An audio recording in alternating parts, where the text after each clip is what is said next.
Excel Techno School, Guruvayanikere, Venuru. Admission open now. ಸಿದ್ದರಾಮಯ್ಯನವರ ನಂತರ ಅಹಿಂದ ನಾಯಕತ್ವವನ್ನು ಸತೀಶ್ ಜಾರಕಿಹೊಳಿ ಅವರು ವಹಿಸಿಕೋಬೇಕು ಅಂತ ಪರೋಕ್ಷವಾಗಿ ಇದು ಸಿದ್ದರಾಮಯ್ಯನವರ ನಂತರ ಸತೀಶ್ ಜಾರಕಿಹೊಳಿ ಅನ್ನೋ ಒಂದು ಸಂದೇಶ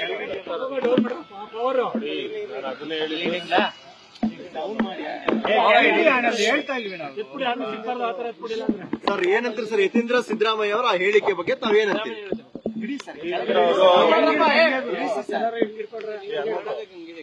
ಯತೀಂದ್ರ ಅವ್ರ ಹೇಳಿಕೆ ಅದು ಅವರ ವೈಯಕ್ತಿಕ. ಯತೀಂದ್ರ ಸಿದ್ದರಾಮಯ್ಯ ಏನು ಅವರ ತಂದೆ ಆದ ನಂತರ ರಾಜಕೀಯವಾಗಿ ಮುಖ್ಯಮಂತ್ರಿಗಳಾಗಿ ಸತೀಶ್ ಜಾರಕಿಹೊಳಿ ಹೆಸರನ್ನು ಏನು ಪ್ರಸ್ತಾಪ ಮಾಡಿದ್ದಾರೆ ಅದು ಅವರ ವೈಯಕ್ತಿಕ. ಅವರು ಮುಂದೆ ಅಹಿಂದ ನಾಯಕರು ಮತ್ತೆ ರಾಜ್ಯದಲ್ಲಿ ಮುಖ್ಯಮಂತ್ರಿ ಆಗಬೇಕು ಅನ್ನೋ ಒಂದು ಆಶಾಭಾವನೆಯಲ್ಲಿ ಇವತ್ತು ಸಿದ್ದರಾಮಯ್ಯ ಆದ ನಂತರ ಅದು ಇನ್ನು 2.5 ವರ್ಷ ಆದ್ಮೇಲೆ ಈಗ ನಾಳೆನೆ ಆಗ್ತಾರೆ ಅಂತಲ್ಲ, ಮುಂದೆ ಬರುವಂತ ಚುನಾವಣೆಯಲ್ಲಿ 2028ಕ್ಕೆ ಸತೀಶ್ ಜಾರಕಿಹೊಳಿ ಆಗ್ಲಿ ಅನ್ನೋ ಒಂದು ಭಾವನೆಯಲ್ಲಿ ಹೇಳಿರಬಹುದು. ಅದೇ ರೀತಿನಿ ಸತೀಶ್ ಅವರು ಹೇಳಿದಾರಲ್ಲ, ಈ ಟರ್ಮಲ್ಲಿ ನಾನೇನಿಲ್ಲ 2028ಕ್ಕೆ ನಾನು ಮುಖ್ಯಮಂತ್ರಿ ಆಕಾಂಕ್ಷಿಯಾಗಿರ್ತೀನಿ ಅಂತ ಸತೀಶ್ ಜಾರಕಿಹೊಳಿ ಅವರು ಹೇಳಿರುವಂತದ್ದು. ಆ ಒಂದು ದೃಷ್ಟಿ ಹಿಡ್ಕೊಂಡು ಯತೀಂದ್ರ ಅವರು ಹೇಳಿರ್ಬೋದು ಅಂತ. ಕಾಂಗ್ರೆಸ್ ಹೈಕಮಾಂಡ್ ಗಿಂತ ಪವರ್ಫುಲ್ ಆಗಿದ್ರೆ ಸರ್ ಯತೀಂದ್ರ ಹೈಕಮಾಂಡ್ ಗಿಂತ ಪವರ್ಫುಲ್ ಅಂತ ಏನಿಲ್ಲ, ಅವರೊಂದು ಹೇಳಿಕೆ ಕೊಟ್ಟಿದ್ದಾರೆ ಅಷ್ಟೇ. ಅದ್ರಲ್ಲೇನು ತಪ್ಪೇನಿಲ್ಲ. ಅವರ ವೈಯಕ್ತಿಕವಾದಂತ ಹೇಳಿಕೆ ಅದು. ಕಾಂಗ್ರೆಸ್ ಹೈಕಮಾಂಡ್ ಹೇಳಿಕೆ ಅಥವಾ ಸಿದ್ದರಾಮಯ್ಯರ ಮುಖ್ಯಮಂತ್ರಿಗಳ ಮಗದ ಹೇಳಿಕೆ ಅಂತಲ್ಲ. ಅವರು ಒಬ್ರು ವಿಧಾನ ಪರಿಷತ್ ಸದಸ್ಯ ಇದ್ದಾರೆ. ಅವರ ಒಂದು ಹೇಳಿಕೆ ಮುಂದಿನ ದಿನದಲ್ಲಿ ಇನ್ನೊಬ್ರು ಅಹಿಂದ ನಾಯಕರು ಆಗ್ಲಿ ಅನ್ನೋ ಒಂದು ಭಾವನೆ ಇಟ್ಕೊಂಡು ಯತೀಂದ್ರ ಅವರು ಹೇಳಿದ್ರು. ಎಲ್ಲವೂ ಕೂಡ ಮುಖ್ಯಮಂತ್ರಿಗಳ ಮಗ ಆಗಿರೋದಕ್ಕೆ ಹೇಳಿಕೆ ಅಷ್ಟು ಮಹತ್ವ ಪಡ್ಕೋತಾ ಇದೆ. ಆ ಅಭಿಪ್ರಾಯ ಮುಖ್ಯಮಂತ್ರಿಗಳದ್ದು ಆಗಿರಬಾರ್ದು, ಯಾಕೆ ಏನೋ ಚರ್ಚೆ ನಡೀತಾ ಇದೆ. ಅಲ್ಲ, ಚರ್ಚೆ ನಡೀತಾ ಇರ್ಬೋದು. ಆದ್ರೆ ನಾನು ಹೇಳದ್ನಲ್ಲ, ಇದು ಮುಖ್ಯಮಂತ್ರಿಗಳ ಹೇಳಿಕೆ ಅಲ್ಲ. ಇದು ಮುಖ್ಯಮಂತ್ರಿಗಳ ಮಗ ಅಂತ ಹೇಳಿದ್ರೆ ಯತೀಂದ್ರ ಅವರ ಹೇಳಿಕೆ.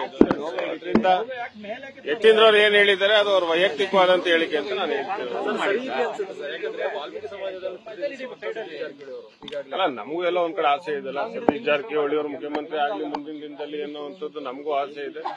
ಅವರ ರೀತಿ ಆದ್ರೆ ಬಹಳ ಒಳ್ಳೇದು ಅನ್ನೋ ಒಂದು ಭಾವನೆ ನಮ್ಮಲ್ಲಿ. ಸರ್, ಮುಖ್ಯಮಂತ್ರಿ ಬದಲಾವಣೆ ಬಗ್ಗೆ ಮಾತನಾಡೋರಿಗೆ ನೋಟಿಸ್ ಕೊಡ್ತಾರೆ. ಬಟ್ ಸಿಎಂ ಪುತ್ರ ಅನ್ನೋ ಒಂದು ಕಾರಣಕ್ಕೆ ಅವರು ಬದಲಾವಣೆ ಬಗ್ಗೆ ಪದೇ ಪದೇ ಮಾತಾಡಿದ್ದಾರೆ. ಸಿಎಂ ಅವರೇ 5 ವರ್ಷ ಇರ್ತಾರೆ ಅಂತ ನನ್ನ ಪಕ್ಷದ ಅಧ್ಯಕ್ಷರು ನೋಡ್ತಾರೆ. ಯಾರಾದ್ರೂ ಪಕ್ಷದ ಅಧ್ಯಕ್ಷ ಹೇಳಿದ್ದಾರೆ, ಯಾರಾದ್ರೂ ವೈಯಕ್ತಿಕವಾದ ಹೇಳಿಕೆ ಕೊಟ್ರೆ ನಾನು ನೋಟಿಸ್ ಕೊಡ್ತೀನಿ ಅನ್ನೋದು ಬಹಳ ಜನ ಕೊಟ್ಟಿದ್ದಾರೆ. ಸೊ ಆ ರೀತಿ ಕೊಡ್ಬೋದೆಲ್ಲ ಗೊತ್ತಿಲ್ಲ. ಬಟ್ ಅದು ನೀವು ಪಕ್ಷದ ಅಧ್ಯಕ್ಷರು ಕೇಳ್ಕೊಂಡು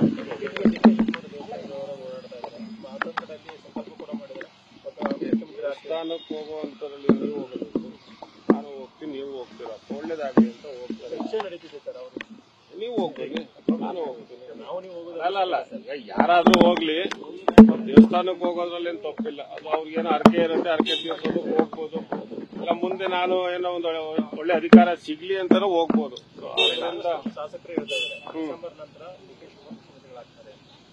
ಆಯ್ತು, ಅದು ಶಾಸಕಾಂಗ ಸಭೆ ಕರಿಬೇಕಲ್ಲ. ಶಾಸಕಾಂಗ ಸಭೆ ಕರೆದ್ಮೇಲೆ ಅಲ್ಲಿ ಶಾಸಕರು ಯಾರನ್ನ TLP ನಾಯಕರಾಗಿ ಆಯ್ಕೆ ಮಾಡ್ತಾರೆ ಅವರು. ನ್ಯೂಸ್ ಫಸ್ಟ್ ನಿರ್ಭೀತಿಯಿಂದ ನಿಮ್ಮ ಪರವಾಗಿ.